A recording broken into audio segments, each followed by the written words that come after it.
നമസ്കാരം, ഉണ്ട് ബിനിക്കുട്ടനാണ്.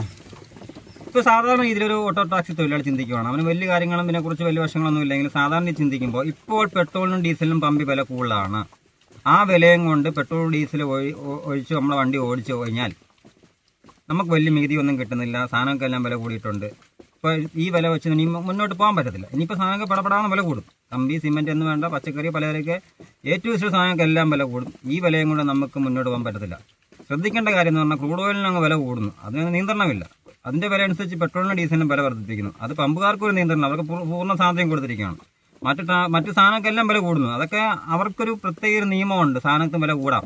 ക്രൂഡ് ഓയിലിന് വില കൂടുമ്പോൾ അവർക്കും സാധനങ്ങൾക്ക് വില കൂടാം. സിമെൻറ്റ്, കമ്പികളെ, പലചരക്ക്, പച്ചക്കറി, ട്രാൻസ്പോർട്ടിങ് എല്ലാം കൂടുന്നുണ്ട് അല്ലേ? എല്ലാത്തിനും വില വർദ്ധിക്കുന്നുണ്ട്. ഈ ഓട്ടോ ടാക്സി തൊഴിലാളികൾ ടാക്സി തൊഴിലാളികൾ ചാർജ് കൂട്ടണം എന്നുള്ളത് സർക്കാർ തീരുമാനിക്കണം. സർക്കാരിന് തോന്നണം.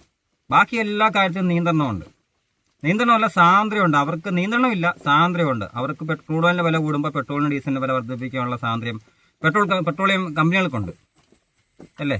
പിന്നെ ഇതുപോലെ മറ്റു മേഖലകളിൽ, പൊതുമേഖലാ സ്ഥാപനങ്ങൾ, അതായത് സിമന്റ് ഉണ്ടാക്കുന്ന കമ്പനികൾ, അല്ലെങ്കിൽ GI പൈപ്പുകൾ, അല്ലെങ്കിൽ നമ്മുടെ കോൺക്രീറ്റ് ചെയ്യുന്ന വാർപ്പ് കമ്പികൾ, ഇതൊക്കെ ഉണ്ടാകുന്ന കമ്പനികൾക്കെല്ലാം വില കൂട്ടാൻ അവർക്ക് പൂർണ്ണ സ്വാതന്ത്ര്യമുണ്ട്. ഓട്ടോ ടാക്സി തൊഴിലാളികൾ, അതായത് ടാക്സി തൊഴിലാളികൾക്ക് വില വർദ്ധിപ്പിക്കണമെങ്കിൽ സർക്കാർ തീരുമാനിക്കുന്ന അവസ്ഥയിലേക്കാണ്. സർക്കാർ ഇതൊരു തീരുമാനം എടുത്തിട്ടില്ല. തീരുമാനം എടുക്കുമെന്ന് കരുതാം.